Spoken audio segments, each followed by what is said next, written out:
서울의 가을 하늘이 황금빛으로 물들어가던 그날 오후, 강남 메디컬 센터 앞에서 아무도 예상치 못한 일이 벌어졌다. 병원의 최고 심장외과 의사이자 원장인 정태우 박사가 의료봉사상을 수상하고 건물을 나서는 순간 한 마리의 작고 야윈 개가 그의 다리를 향해 달려들었다. 개는 검은 털에 왼쪽 귀가 반쯤 잘린 모습이었고 목에는 오래된 빨간 천 조각이 묶여 있었다.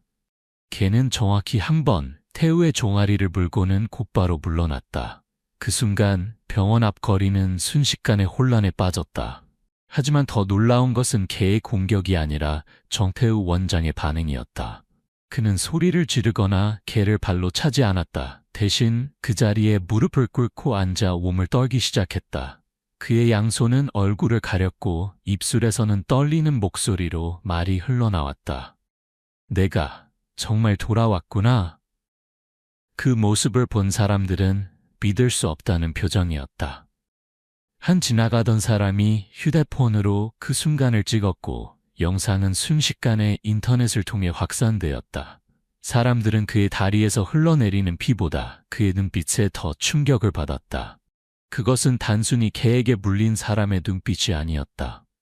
마치 오래전 묻어두었던 끔찍한 비밀과 마주친 사람의 눈빛이었다. 더 이상한 것은 개의 행동이었다. 물고 난 후 그 개는 달아나지 않았다. 세 걸음 뒤로 물러나 낮은 소리로 으르렁거린 후 천천히 돌아서서 군중 속으로 사라졌다. 그 개는 마치 오랫동안 계획했던 임무를 완수한 것처럼 보였다. 영상을 찍은 청년은 나중에 그 장면을 여러 번 돌려보았다. 그는 개의 눈빛에 묘한 감정이 담겨 있다는 것을 발견했다. 그것은 단순한 야생동물의 눈빛이 아니었다. 마치 오래된 영혼이 담긴 듯한 분노와 슬픔이 뒤섞인 눈빛이었다. 세상을 향해 묻고 있는 듯했다. 기억하는가? 내 이야기를 아직도 기억하는가?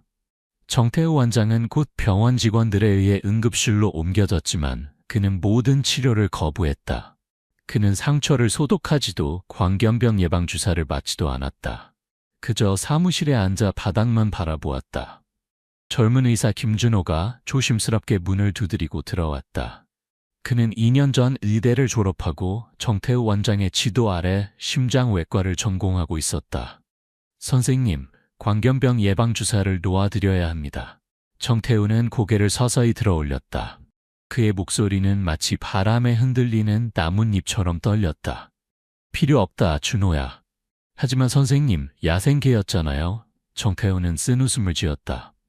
개가 아니야. 그건 증인이야. 그 말에 사무실은 무거운 침묵에 잠겼다. 준호는 더 이상 질문을 하지 못했다.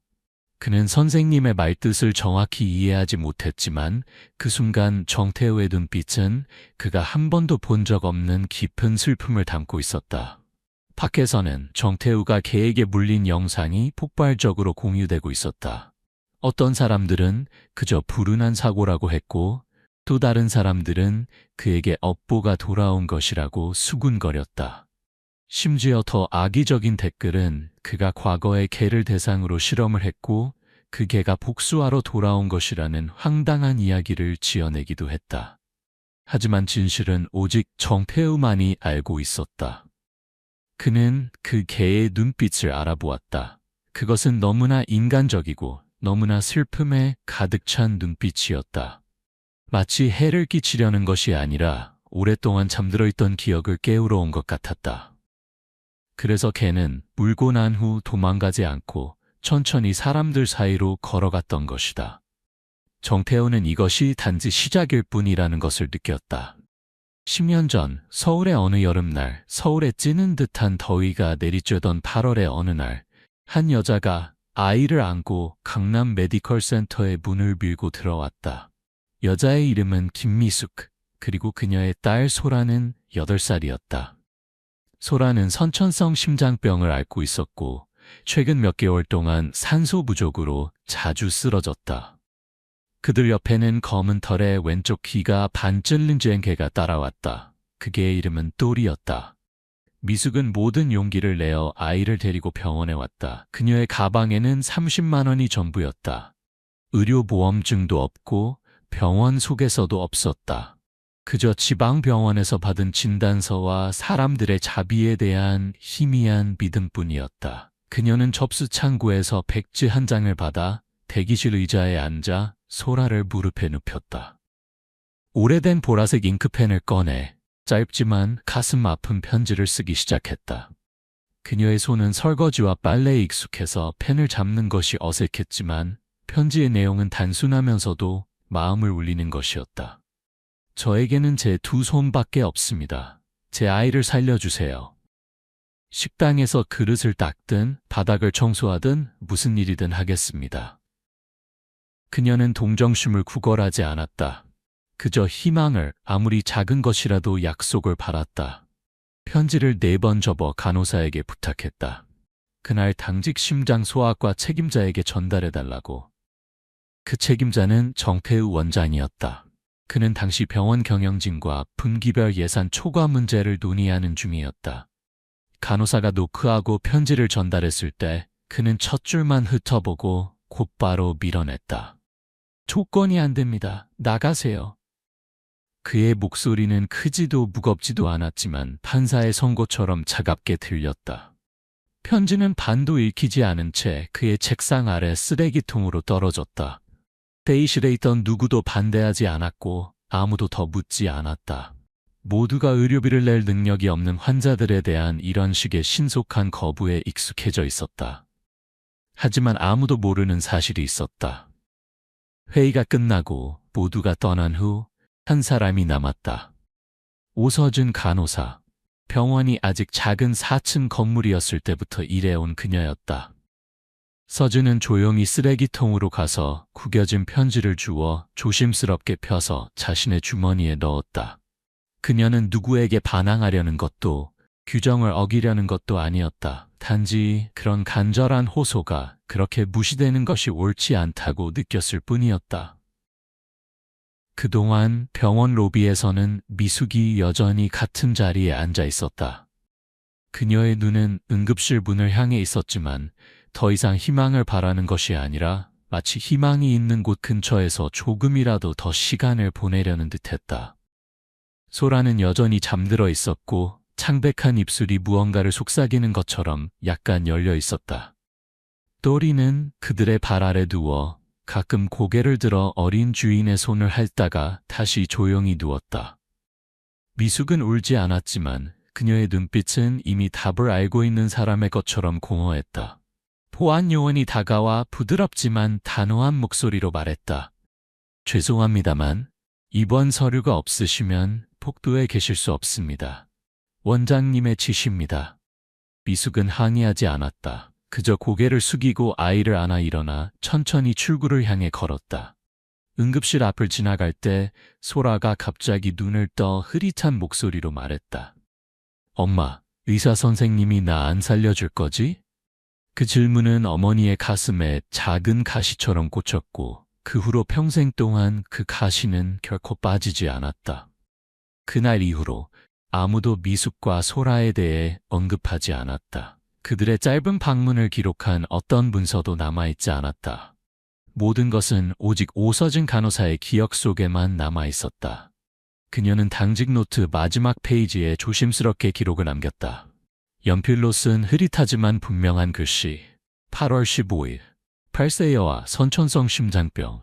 어머니 의료비 지원 요청 거부됨. 개또리 동반 왼쪽 귀 잘림.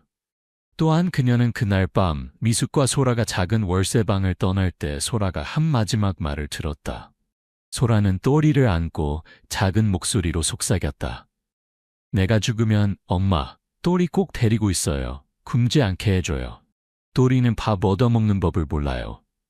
그 순수한 부탁은 마치 모든 어린이의 말처럼 단순했지만 바로 그것이 이 이야기에서 인간성의 마지막 끈을 붙들고 있는 것이었다. 이 모든 것이 잊혀질 수도 있었지만 그렇게 되지 않았다. 현재 시점에서 정태우는 자신이 버린 그 편지가 사실은 폐기되지 않고 시간이 지나면서 천천히 누렇게 변해가는 오래된 봉투 속에 여전히 보관되어 있다는 사실을 알지 못했다. 그것은 서명이 필요 없는 고발장으로 단지 기억만으로도 충분한 그런 증거였다. 정태우가 아직 진료실에서 상처와 충격에 휩싸여 있을 때 병원 지하 보관소에선 모든 비밀이 더 이상 숨겨질 수 없게 만드는 우연한 사건이 일어나고 있었다. 강남 메디컬 센터를 떠난 지 단 3일 만에 소라는 고향으로 돌아가는 버스에서 마지막 숨을 내쉬었다. 죽음은 경고 없이 찾아왔고 통곡도 없었다. 단지 소라가 한순간 입술을 깨물며 숨을 쉬려 애쓰다가 다음 순간 어머니의 팔에 조용히 누워 움직이지 않았을 뿐이다. 그녀의 눈은 살짝 열려 있었고 작은 손은 힘없이 늘어져 있었다. 의사도 없고 산소 호흡기도 없고 심장 박동을 알리는 기계 소리도 없었다. 그리고 당연히 그 순간을 기록한 사람도 없었다. 사망 증명서도 의료 확인서도 없었다. 누구도 책임질 필요가 없었다. 소라는 어떤 병원 기록에도 등록되지 않았고 환자 코드도 부여받지 않았으며 치료 지시도 받지 않았기 때문이다. 소라의 죽음은 너무 조용해서 만약 미숙이 떨리는 손으로 아이를 안고 종점에서 내리지 않았다면 사람들은 소라가 존재했다는 사실조차 몰랐을 것이다. 미숙은 그때 울지 않았다. 아무도 그녀가 소리 지르거나 기절하는 것을 보지 못했다. 그녀는 그저 아이를 꼭 안고 작은 버스 정류장의 벤치에 앉아 한 오후 내내 그곳에 머물렀다. 한 손으로는 딸의 머리를 쓰다듬고 다른 손으로는 또리의 목에 묶인 오래된 끈을 잡고 있었다. 그게는 그 이별의 순간을 온전히 목격한 유일한 생명체였고 미숙과 여전히 연결된 마지막 생명체였다. 그날 밤 아무도 미숙이 어디로 갔는지 알지 못했다. 다음 날 아침 사람들은 미숙과 소라가 서울로 올라오기 전에 살았던 작은 월세방 뒷벽에 새로운 글이 쓰여 있는 것을 발견했다. 그 글씨는 공동 부엌에 남아있던 스스로 쓰여져 있었다. 삐뚤빼뚤하고 거친 글씨였지만 그것을 보는 모든 사람의 가슴을 찌르는 힘이 있었다. 누가 내 아이를 돌려줄 것인가? 누가 그것을 썼는지 정확히 아는 사람은 없었지만 하숙집 사람들은 모두 그것이 미숙이라고 확신했다. 누군가가 그날 미숙이 방 앞 돌 의자에 돌아와 앉아있는 것을 보았다고 했다. 그녀는 아무 말도 하지 않고 그저 또리를 무릎에 안고 벽을 뚫어지게 쳐다보았다. 그리고 어스름이 내리자 그녀는 사라졌고 뒤에는 아직 따뜻한 숯자국만 남았다. 그곳에 사는 사람들 중 누구도 감히 그 글을 지우지 못했다. 몇몇은 페인트로 덧칠하려 했지만 이상하게도 새 페인트를 칠할 때마다 그 글씨는 계속해서 비쳐 보였다. 마치 지울 수 없는 흉터처럼. 세월이 흘러 하숙집 주인이 3번 바뀌고 벽이 깨지고 문 자물쇠가 여러 번 교체되었지만 10년이 지난 후에도 그 글씨는 여전히 남아 있었다. 마치 과거로 물러서지 않는 저주처럼. 그리고 바로 그곳에 거리 한복판에서 개에게 물린 기이한 사건 이후 어느 이른 아침 정태우 원장이 나타났다. 그는 조수를 동반하지 않았고 의사 가운도 입지 않았으며 병원의 누구에게도 알리지 않았다. 그저 조용히 오래된 택시에서 내려 2013년에 치료가 거부된 환자의 마지막 주소가 적힌 오래된 종이 쪽지를 들고 있었다. 몇몇 오래된 간호사들과 보관 기록의 도움으로 그는 동작구 뒤편의 작은 골목을 찾아냈다. 한때 수백 명의 서류 없는 이주 노동자들의 임시 거처였던 곳이었다. 그는 이제 새롭게 칠해지고 다른 사람이 살고 있는 오호실 앞에 멈춰섰다. 하지만 하숙집 뒤편에는 아무도 건드리지 않은 벽 공간이 여전히 있었고 바로 그곳에 석탄 같은 검은 글씨가 그의 눈앞에 선명하게 나타났다. 이른 아침 햇살이 오래된 전선을 통해 비스듬히 비쳐 그 6글자를 비추었다. 누가 내 아이를 돌려줄 것인가?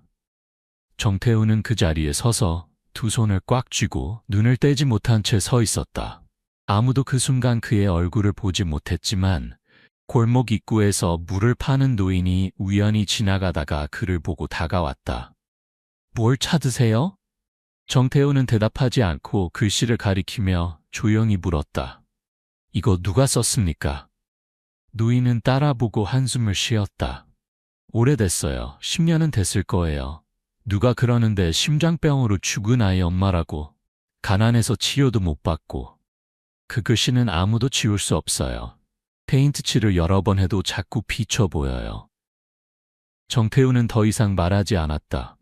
그의 눈은 붉게 충혈되었고 목구멍은 쓰라렸다. 이제 그는 그 글이 단순한 질문이 아니라 특정한 대상을 향하지 않지만 등을 돌린 모든 이들의 가슴을 꿰뚫는 비난임을 알았다. 그리고 그 한때 편지를 쓰레기통에 던진 사람은 이제야 고개를 저으며 내린 결정의 대가를 이해했다. 그것은 행정적 결정이 아니라 10년 동안 매달려 있는 선고였다. 숫으로 쓰여진 각 글자는 양심의 조각이었고 이제야 그는 그것을 바라볼 용기가 생겼다. 아무도 그 6글자에 답할 수 없었지만 그것과 관련된 모든 사람은 그것에 사로잡혔다. 그리고 정태우에게 그것은 아직 끝나지 않은 여정의 시작이었다. 잃어버린 것을 되찾는 여정. 단순히 후회 때문이 아니라 자신의 심장 속에서 차갑게 식어버린 인간성의 일부를 되찾기 위한 여정.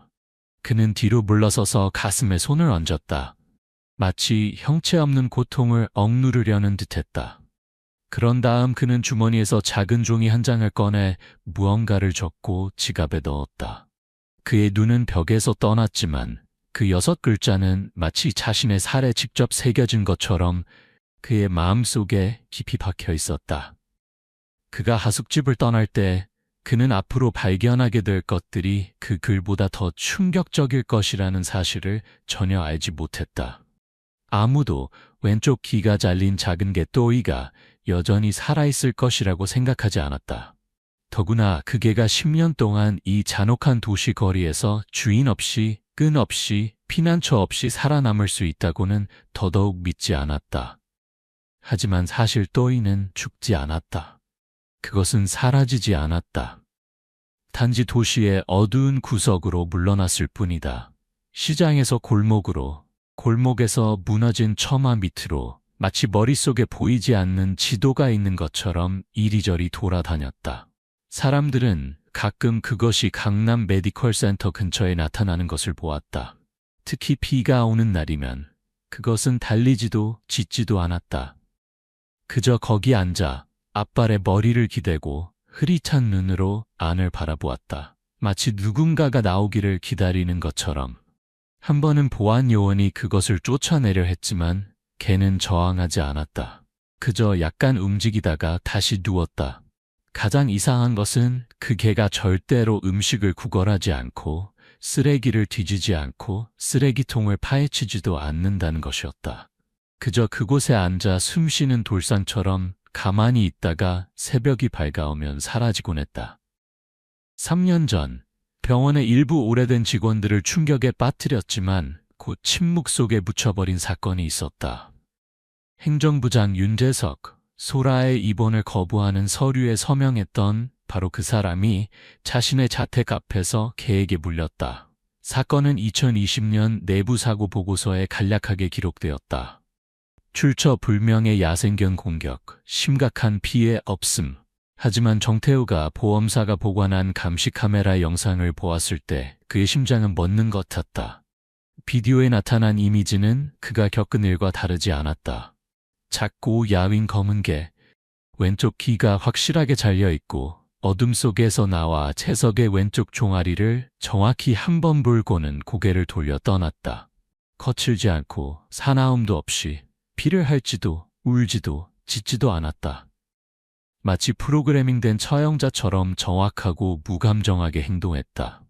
그 짧은 10초도 채 안 되는 클립은 정태우가 그날 밤 잠들지 못하게 했다. 그는 자신이 물린 영상을 반복해서 보며 윤재석의 사건 파일 이미지와 비교했다.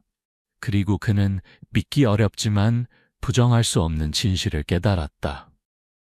두 개는 동일했다.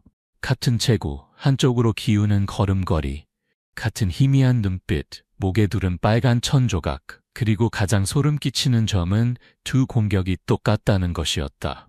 한 번의 빠르고 정확한 물기, 깊게 물고 바로 떠나는, 마치 공격자가 상대를 죽이려는 것이 아니라 흔적을 남기고 싶은 것처럼. 정태우는 자신에게 물어보기 시작했다. 이것이 정말 우연일까? 아니면 법정이 열린 것일까? 변호사도 판사도 배심원도 필요 없는 재판. 단지 말을 할 줄 모르지만 한 번도 잊은 적 없는 한 목격자가 있을 뿐인 재판. 버려지고 배신당한 영혼의 모습을 한 목격자가. 정태우는 영상들을 서진 간호사에게 가져갔다. 그가 유일하게 자신을 도울 수 있다고 믿는 사람이었다.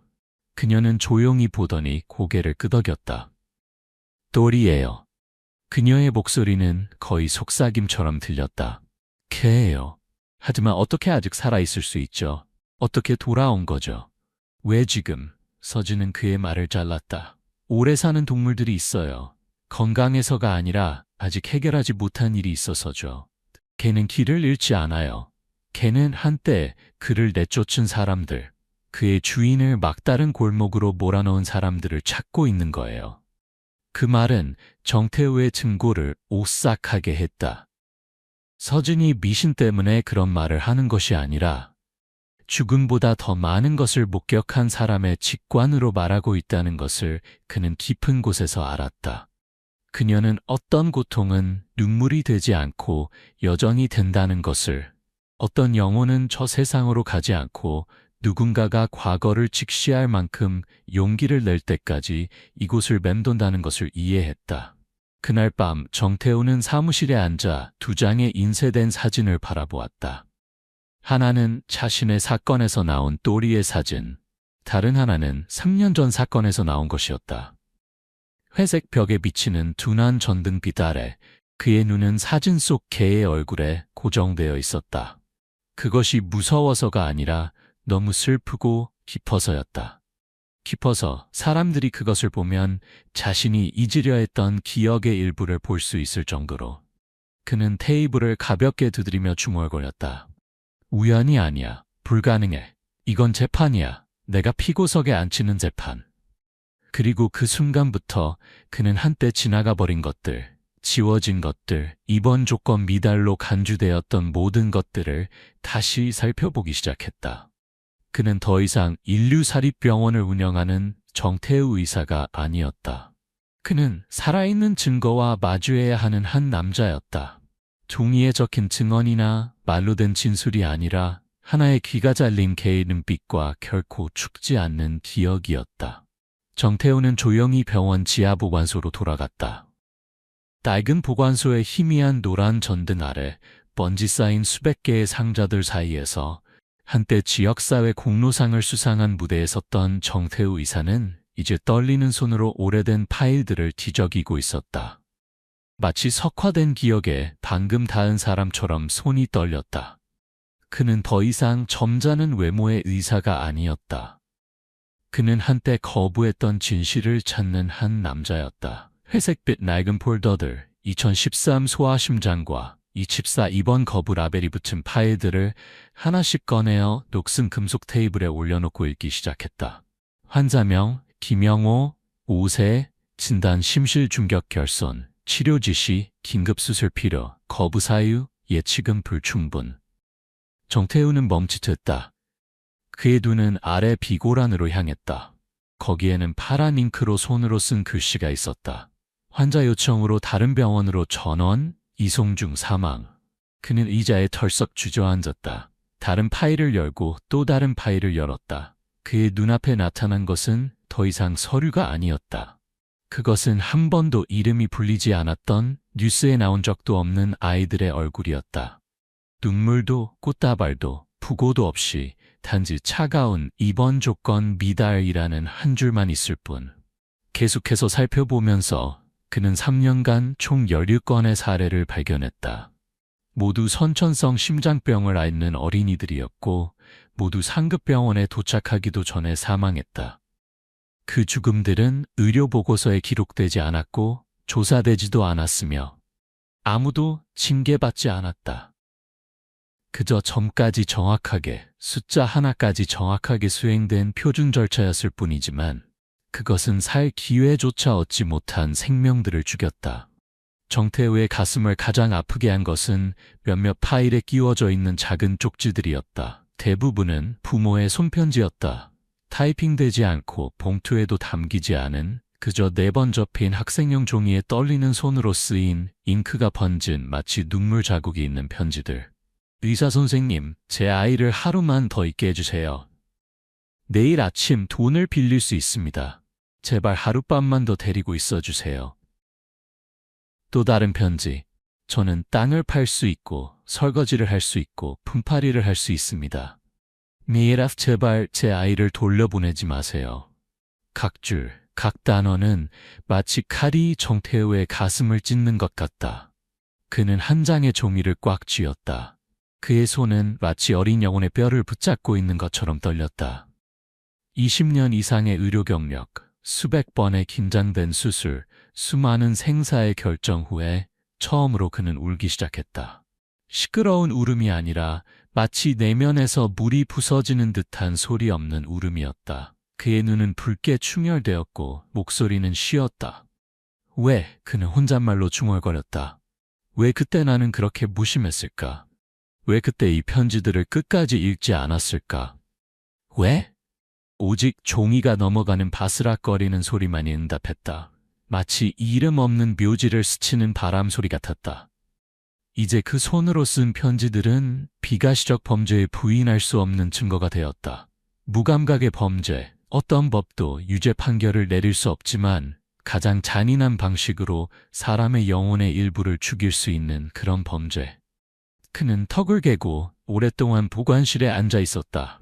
주변에는 영원히 다시 언급되지 않을 이름들처럼 조용히 누워있는 파일들이 있었다. 이정희, 3세, 메모, 보험이 없어 돌려보낸 후 마을 진료소에서 사망. 박규민 6세, 부모가 소수민족 출신으로 한국어를 읽지 못해 서류 서명 자격을 갖춘 사람이 없어 거부됨. 그리고 더 많은 이름들. 그들의 죽음은 의학의 한계 때문이 아니라 돈이 없고 보증인이 없고 바로 그의 책상에서 고개를 끄덕이는 사람이 없어서였다.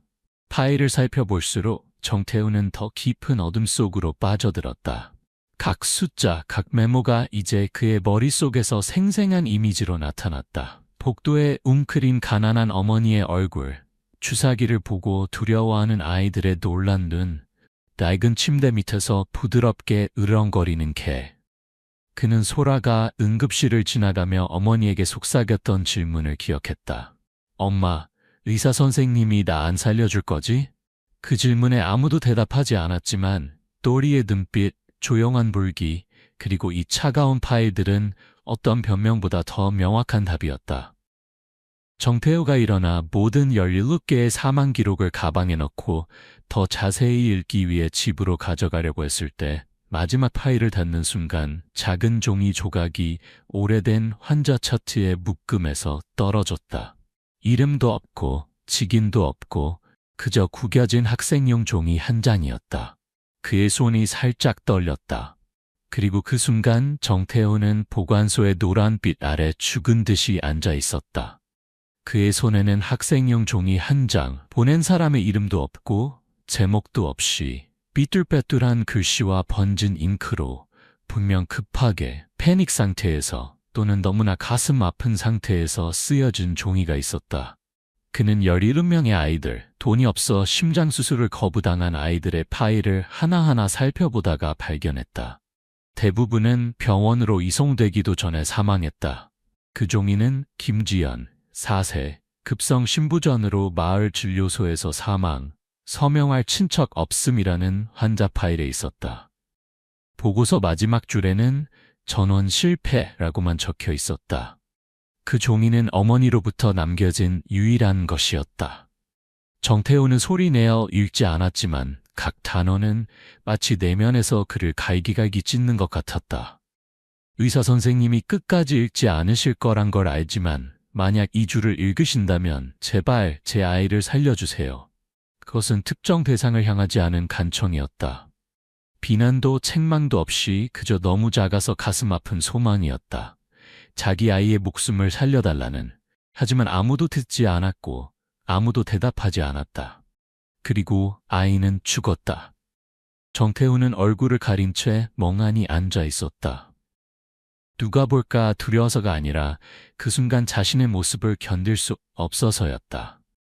거의 30년 동안 의사로 일하면서 그는 생사 앞에서 흔들리지 않고 환자의 감정에 흔들리지 않는 단단함을 자랑스럽게 여겼다. 하지만 오늘 처음으로 그는 어린아이처럼 울기 시작했다. 단 한 번의 죽음 때문이 아니라 한 통의 편지 때문에. 제때 아무도 읽지 않은 편지, 운명을 바꿀 수 있었던 사람에게 결코 닿지 않은 편지 때문에. 그가 파일 테이블에 머리를 묶고 아이들의 이미지와 머릿속에 메아리 치는 사과의 말들로 가슴이 무너질 때 보관실 문 앞에서 작은 소리가 들렸다. 그는 고개를 들었다. 그리고 거기 문턱에 또리가 서 있었다. 움직이지 않고 짖지 않고 달려들지도 않고 울지도 않고 그저 야윈 모습으로 거기 서서 과거에서 돌아온 유령처럼 조용히 서 있었다. 그 눈은 정태호를 보았다. 미움도 원망도 없이 그저 다치지 않은 기억의 심연처럼 깊고 고통스러운 눈빛이었다. 그 순간 시간이 멈춘 것 같았다. 정태호는 생각하지 않았다. 그는 그저 자리에서 일어나 개 앞으로 걸어가 무릎을 꿇었다. 그는 아무 말도 하지 않았고 말할 필요도 없었다. 왜냐하면 또리는 이미 모든 것을 알고 있었고 정태우도 자신이 단순한 동물 앞이 아니라 살아있는 증인 앞에 10년 동안 무시하려 했던 양심의 한 조각 앞에 머리를 숙이고 있다는 것을 알았기 때문이다. 희미한 전등빛이 차가운 콘크리트 바닥에 이미 소금과 후추가 섞인 머리카락을 가진 한 남자가 길 잃은 개 앞에 무릎 꿇은 모습에 드리워졌다. 그것은 쉽게 이해할 수 있는 장면이 아니었지만 심장을 가진 어느 누구도 외면할 수 없는 장면이었다. 그때 김현주라는 간호사가 우연히 보관소를 지나가다가 멈춰섰다. 병원장이 개 앞에 무릎을 꿇고 있는 모습을 보고 그녀는 얼어붙었다. 그녀의 손이 본능적으로 떨리며 휴대폰을 꺼내 사진을 찍었다. 조롱하거나 인터넷에 올려 조회수를 얻기 위해서가 아니라 단지 이 순간이 잊혀지면 안 된다고 느껴서였다. 그녀는 사진을 찍고 조용히 돌아섰다. 방해하지 않고 한마디도 하지 않고. 하지만 며칠 후 그 사진은 마치 파도처럼 소셜미디어에 퍼졌다. 모두가 놀랐고 심지어 의심스러운 눈초리를 보내는 사람도 있었지만 아무도 웃지 않았다. 무릎 꿇은 남자의 눈에서 사람들은 뭔가를 보았다. 진정한 후회, 말없는 사과, 자신의 어두운 과거와 마주할 용기가 있는 사람만이 할 수 있는 고개 숙임. 정태우는 사진에 대해 알지 못했다. 그는 여전히 거기에 무릎을 꿇고 부드럽게 또리의 머리에 손을 올렸다. 걔는 피하지 않았고 물러서지도 않았다. 그저 정태우의 다리에 머리를 기대고 누웠다. 눈은 반쯤 감긴 채 마치 삶의 한 장을 끝내고 있는 것처럼. 하지만 정태호는 그 장이 아직 끝나지 않았다는 것을 알았다. 기억한 모든 것들 이후에 그는 아직 가야 할 곳이 있고 찾아야 할 사람이 있고 평생을 걸쳐야 할 용서의 길이 그를 기다리고 있었다. 여전히 보관실 뒤편 차가운 벤치에 앉아 정태호는 개 앞에 무릎 꿇은 자신의 사진을 응시했다. 마치 배심원 없이도 양심이 선고를 내리는 재판을 보는 것 같았다. 그 사진은 불과 몇 시간 만에 소셜미디어에서 급속히 퍼졌다. 병원 직원부터 길 가는 사람들까지 모두의 입에 오르내렸다. 하지만 그 순간 정태호에게 가장 중요한 것은 가슴 속의 마지막 매듭을 푸는 것이었다. 미숙의 신원과 운명. 오래된 파일 속 희미한 메모 하나가 그의 관자놀이를 두드리는 것 같았다. 임시 거주지, 7구역, 수로다리 하숙집, 강서구. 생각할 겨를도 없이 그는 즉시 차를 타고 운전기사에게 그 주소로 가자고 했다. 밤이 내리기 시작하고 비가 보슬보슬 내리기 시작했다. 낡은 하숙집은 녹슬고 먼지 쌓인 철제 다리 아래 웅크리고 있었다. 유일한 빛은 공용 통로 중앙에 매달린 노란빛의 둥근 전구 하나뿐이었다. 그곳 사람들은 처음에는 정장을 입고 반짝이는 검은 구두를 신은 남자를 경계했다. 하지만 그가 미숙이라는 이름의 여자, 그리고 그녀의 딸과 귀 잘린 검은 개에 대해 물었을 때 그들은 수군거리기 시작했고 이어서 마치 그 이야기가 전혀 오래되지 않은 것처럼 당시 사건을 하나하나 이야기하기 시작했다. 골목 입구에서 두부를 파는 허리 굽은 노인이 서부 억양이 강한 목소리로 말했다. 비숙 씨는 아주 착한 사람이었어요. 가난했지만 남을 위할 줄 아는 사람이었죠. 아이가 죽은 후에 그녀는 2번 이곳에 돌아왔어요. 첫 번째는 오후 내내 벽을 바라보며 앉아 있었어요. 마치 사랑하는 사람과 함께 있는 것처럼. 두 번째는 빨간 천을 가지고 와서 나무 아래 펼쳐놓고 조각상처럼 말없이 앉아 있었어요. 아침이 되자 그녀는 어디론가 사라졌어요. 정태우는 노인이 가리키는 방향을 바라보았다. 그의 눈은 회색 벽, 곰팡이가 피고 갈라진 벽에 닿았다.